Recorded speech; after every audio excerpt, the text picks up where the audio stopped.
Panama straight दुनिया का एक अहम जल मार्ग है। हॉर्मुज बंद होने से पनामा स्ट्रेट से होने वाली कमाई में भारी इजाफा हो गया है। अब जरा ये जान लीजिए कि इस कमाई में बढ़ोतरी आखिरकार कितनी और कैसे हुई है। मिडिल ईस्ट में संघर्ष से पनामा को फायदा हुआ। पनामा स्ट्रेट में जो व्यापार है वो ज्यादा से ज्यादा हुआ। सेंट्रल अमेरिकी सी रूट की ओर ज्यादातर जहाज मुड़ते जा रहे हैं क्योंकि ये रूट सुरक्षित है, यहाँ पर कोई खतरा नहीं है। पनामा नहर की कमाई में करीब 15% तक की बढ़ोतरी हुई है। यहाँ पर जो व्यापार 1.5% हुआ करता था वो बढ़ गया है अचानक से। युद्ध के दौरान शिपिंग ट्रैफिक 20% तक यहाँ पर बढ़ गया है। पहले पनामा नहर से रोजाना करीब 34 जहाज गुजरते थे, लेकिन अब इस संख्या में उछाल आया है। 38 जहाज यहाँ से गुजरने लगे हैं युद्ध के दौरान ही, और कभी कभी तो पनामा नहर से 40 से 41 जहाज भी गुजरते हैं। 20% से ज्यादा की बढ़ोतरी है ये। 1 अक्टूबर 2024 से 30 सितंबर 2025 तक के लिए वित्त वर्ष में कमाई भी पनामा की बढ़ गई है।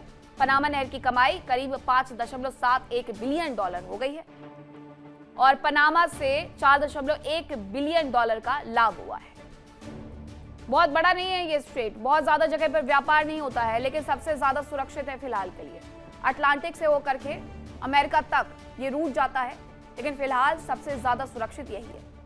दुनिया भर में कई जगह दो बड़े समुद्र के बीच पतला सा जो जलीय रास्ता होता है उसे स्ट्रेट कहते हैं, जैसे हॉर्मुज स्ट्रेट। दुनिया के अहम स्ट्रेट में बाब अल मंडेब है, हॉर्मुज शामिल है। इसके अलावा और भी बहुत सारे ऐसे जलमार्ग हैं जो कि व्यापारिक रूप से काफी अहमियत रखते हैं। अब कौन कौन से वो जलमार्ग है वो मैं आपको बताती हूँ। तो सबसे पहले मैं आपको बताती हूँ इंग्लिश चैनल के बारे में। पहले आपको ये मैप के माध्यम से जरा समझा देती हूँ कि आखिरकार कहाँ से कितना व्यापार होता है। अगर आप इंग्लिश चैनल देखेंगे तो 29.9% का व्यापार होता है। स्ट्रेट ऑफ मलक्का से 34.5 और साउथ चाइना सी से सबसे ज्यादा व्यापार होता है। अभी जरा रुकिएगा, ये मैप दिखाती हूँ। साउथ चाइना सी से 37.1% होता है। ईस्ट चाइना सी से 25.5% होता है। हॉर्मुज से 5.3% व्यापार होता है, लेकिन अभी हाहाकार मचा हुआ है ये 5.3% व्यापार होने के बावजूद। सब कुछ वहां पर रुक गया है, थम गया है। बाब अल मंडेब से 22.6% का व्यापार होता है और स्वेज कैनाल से 22.9% का व्यापार होता है। स्वेज कैनाल जो कि बनाई गई है, मैन मेड है इजिप्ट की तरफ से। पनामा कैनाल जिसके बारे में अभी आप समझ रहे थे, पनामा नहर 1.2% का से व्यापार होता है। जिब्राल्टर से 27.8 का होता है। तो एक बार फिर से मैं आपको बताती हूँ कि इंग्लिश चैनल से जो व्यापार होता है 29.9 का, यानी लगभग 30%। अटलांटिक सी और उत्तरी सागर के बीच का ये हिस्सा है जो एक दूसरे को कनेक्ट करता है। दुनिया के सबसे व्यस्त शिपिंग रूट में से एक है। अब व्यापार अगर 30% का होता है तो व्यस्ततम इलाका समझ लीजिए आप इसे। और इसके अलावा ब्रिटेन का ये अहम समुद्री सुरक्षा कवच भी है। इसके साथ ही चैनल के नीचे से ब्रिटेन और फ्रांस का अहम रेल मार्ग भी गुजरता है और वो भी उसके व्यापार को और ज्यादा बढ़ोतरी प्रदान करता है। तो ये इंग्लिश चैनल में इंग्लैंड के डोवर और फ्रांस के कैलिस पोर्ट को जोड़ने की जो क्षमता है वो है। इसके बाद आता है जिब्राल्टर स्ट्रेट 27.8। भूमध्य सागर और अटलांटिक महासागर के बीच में ये कुदरती जलमार्ग है। ये मैन मेड नहीं है, आर्टिफिशियल नहीं है, पहले से बना हुआ है। स्ट्रेट से रोजाना 300 जहाज गुजरते हैं। यूरोप, अफ्रीका, अमेरिका के बीच कारोबार की अहम कड़ी इसे माना जाता है। करीब 14 किलोमीटर चौड़ा जलमार्ग भूमध्य सागर का प्रवेश द्वार है ये। इसके अलावा वैश्विक माल परिवहन और पर्यटन के लिए ये महत्वपूर्ण जगह भी है जिब्राल्टर स्ट्रेट।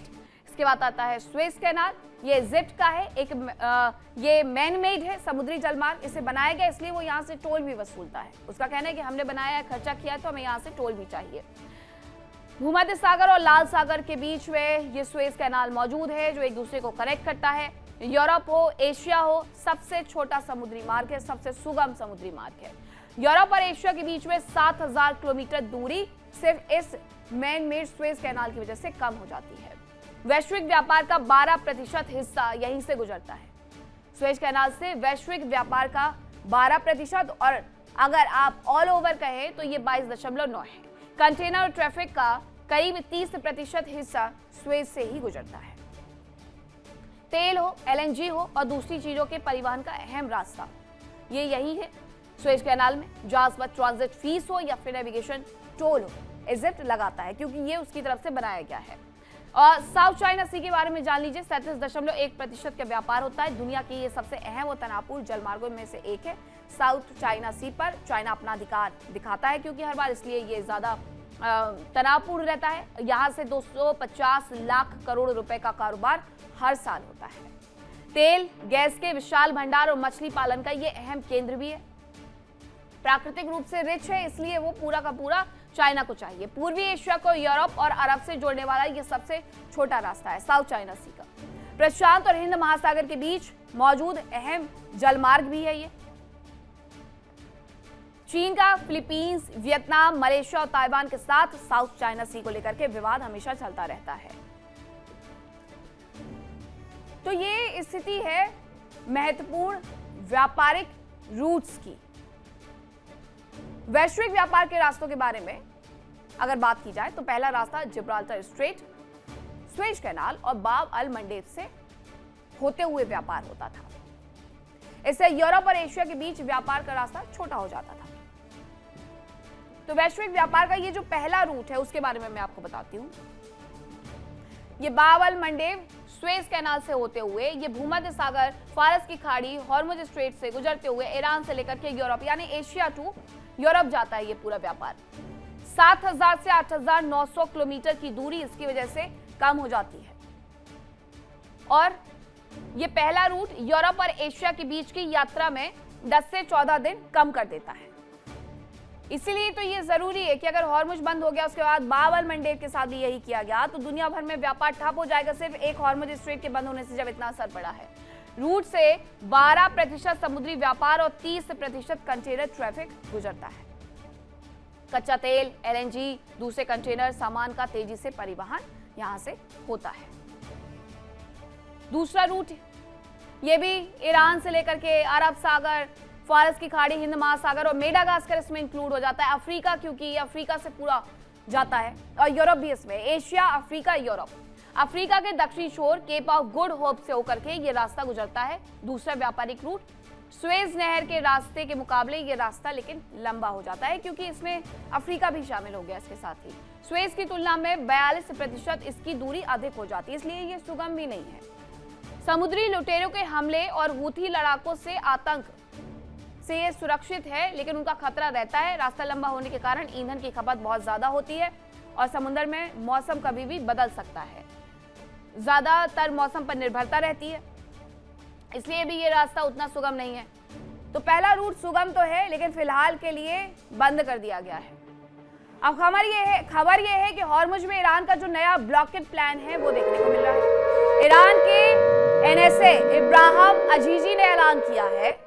क्या ऐलान किया है वो मैं आपको बताऊंगी, लेकिन ईरान पर ब्लॉकेड को लेकर के उन्होंने एक बहुत बड़ा प्लान साझा कर लिया है। ये है वो एनएसए जिनकी हम बात कर रहे हैं, इब्राहिम अजीजी। हॉर्मुज पर ईरान का एक्शन प्लान तैयार है। उनका कहना है ईरान ने हॉर्मुज में वसूली के लिए एक नई स्ट्रेटजी तैयार कर ली है। 2 लाइन में आकर के उन्होंने दरअसल ये पूरा बयान खत्म कर दिया। उनका कहना है कि हॉर्मुज में हम वसूली करेंगे, उसके लिए हमारी एक नई स्ट्रेटजी तैयार हो गई है। अब वो स्ट्रेटजी क्या होगी उसके बारे में भी मैं आपको बताऊंगी।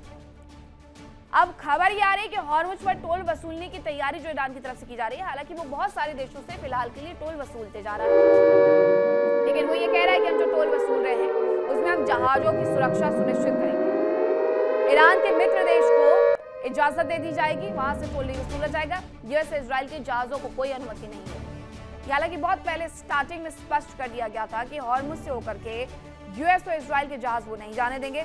मित्र देशों से वो किसी भी तरीके से कोई भी टोल नहीं वसूलेंगे और इसके साथ साथ जिन देशों से वो टोल ले रहे हैं उन्हें वो पूरी सुरक्षा मुहैया करवाएंगे। उसका जो स्टैंड पहले था वही स्टैंड आज भी है। वो अपने स्टैंड में एक बार फिर से क्लैरिटी दे रहा है। अरब जगत में युद्ध के दौरान सबसे संवेदनशील मुद्दा हॉर्मुज रहा है। ईरान ने एक्शन से दुनिया भर में हाहाकार मचा दिया। तेल और गैस की सप्लाई रुकने से कई देश टेंशन में आ गए। कई जगह पर पेट्रोल पंपों पर ताला लटका मिला है। लेकिन अब दुनिया पर एक और खतरा मंडराने लगा है और वो खतरा डिजिटल ब्लैकआउट का है। इस खतरे के साथ ही ईरान को सबसे बड़ा फायदा भी होने वाला है, लेकिन दुनिया भर को इसकी वजह से नुकसान होगा।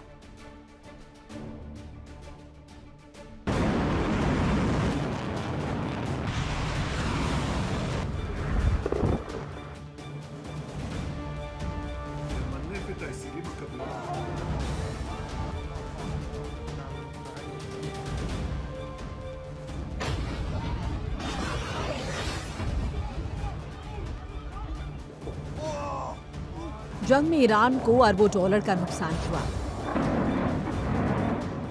उसके सैन्य प्रतिष्ठान, मिसाइल और ड्रोन लॉन्चर्स तबाह हुए। कई अहम ठिकाने मलबे के ढेर में बदल गए। लेकिन इस जंग से ईरान ही सबसे ज्यादा फायदे में दिख रहा है। ईरान को हॉर्मुज के रूप में आय का एक परमानेंट साधन मिल गया। ईरान की शर्त है कि उसे हॉर्मुज से गुजरने वाले जहाजों से टोल टैक्स वसूलने का अधिकार मिले। इसके साथ ही अब वो दुनिया को एक और टेंशन देने के मूड में नजर आ रहा है। ईरान अब डिजिटल डेटा पर टैक्स लगाने की तैयारी में है। हॉर्मुज स्ट्रेट से ईरान की मर्जी के बिना कोई शिप नहीं गुजर सकता। तो दूसरी तरफ ट्रंप का ब्लॉकेड लगा है, जिसके चलते ईरानी जहाज नहीं गुजर पा रहे। तेल नहीं बेच पाने की वजह से ईरान को बड़ा नुकसान हो रहा है, जिसकी भरपाई अभी तक ईरान हॉर्मुज से गुजरने वाले जहाजों के बदले टोल टैक्स वसूल कर रहा था। लेकिन अब ईरान की तैयारी यहां से गुजरने वाले डिजिटल डेटा के बदले टैक्स वसूलने की है। ईरान हॉर्मुज से गुजरने वाले डिजिटल डेटा के बदले शुल्क वसूलने की तैयारी में है। ईरान हॉर्मुज में मौजूद फाइबर इंटरनेट केबल पर शुल्क लगा सकता है, यानी यहां से डेटा भेजने के बदले ईरान को टैक्स देना होगा। जो देश शुल्क नहीं चुकाएगा, ईरान उसके डेटा को ट्रांसफर नहीं होने देगा।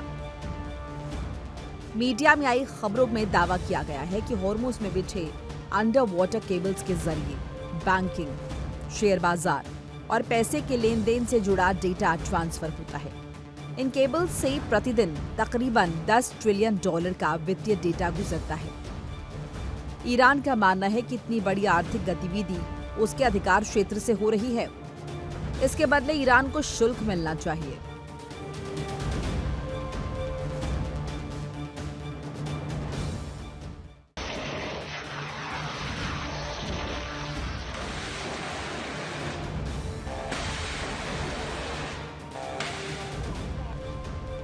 ईरान अपने दावे के पीछे अंतर्राष्ट्रीय कानूनों का हवाला दे रहा है।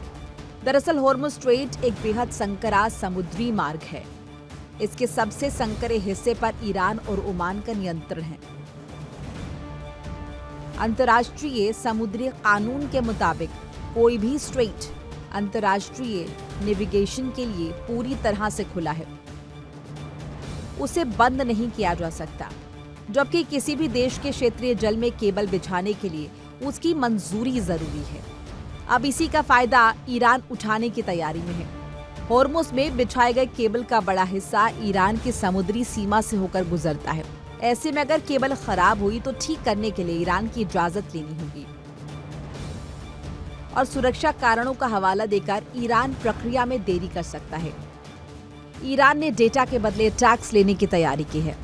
उसने 2 चरण की योजना बनाई है, जिसके मुताबिक बड़ी कंपनीज को डेटा भेजने के लिए ईरान से परमिट लेना होगा और सालाना फीस देनी होगी, जबकि केबल्स के रखरखाव और मरम्मत का काम केवल ईरानी कंपनीज को दिया जाएगा। इससे ईरान को न केवल पैसा मिलेगा, बल्कि केबल्स को भौतिक सुरक्षा और डेटा ट्रांसफर पर भी उसकी निगरानी बढ़ेगी।